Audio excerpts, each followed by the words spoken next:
The Fugitive Cat, Hungarian Folktale. Once upon a time there was a cat. I don't know where it was, but somewhere there was a cat. His wife treated this cat very rudely. She became very bitter, and in great grief and sorrow, she left her owner and went out into the world. But in order not to confuse my words, before he set off, he found a large red carrot in the yard, made a cart out of it, suddenly caught 2 mice, caught them in front of the cart, and went to hide.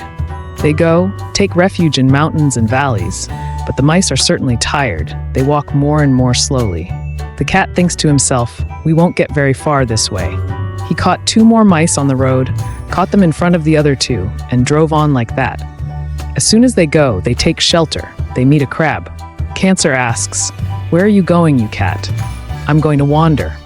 Take me too, because the fish have chased me out of the water. Why did you chase me out? Because I always pinch them with my scissors. Well, come on, sit up. They go on, take shelter, and there are 2 eggs in the middle of the road. One of the eggs speaks and asks the cat, where are you going, you cat? I'm going to wander. Take us too.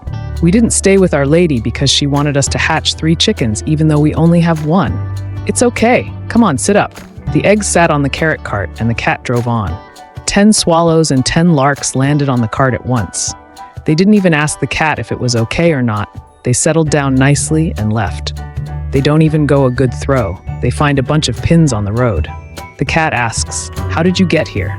We are sure that a friend of ours stabbed our wife, and our wife threw everything out on the road in her anger. Then just get on the cart. Come with us. They go on, take shelter, and towards evening, they reach a small cottage. An old woman lived in that small cottage.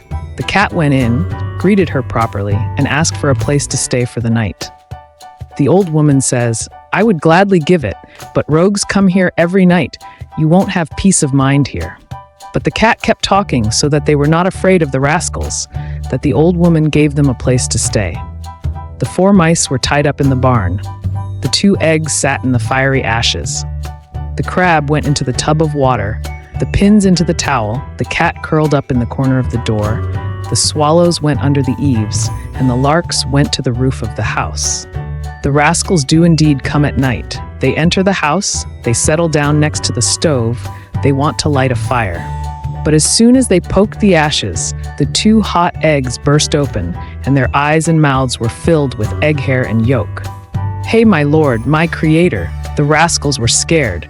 The egg burned their faces hard. They ran to the water tank to wash themselves. But as they reached into the tub, the crabs stung their fingers.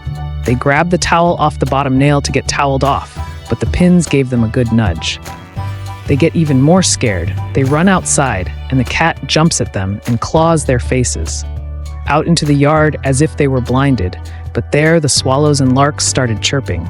Rogues! Rogues! Grab it!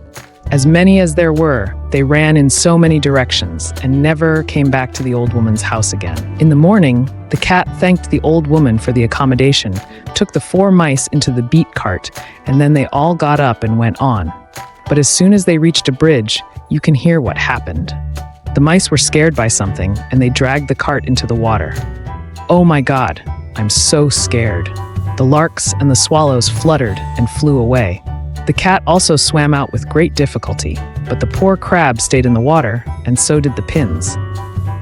If they hadn't stayed in the water, my story would have lasted longer.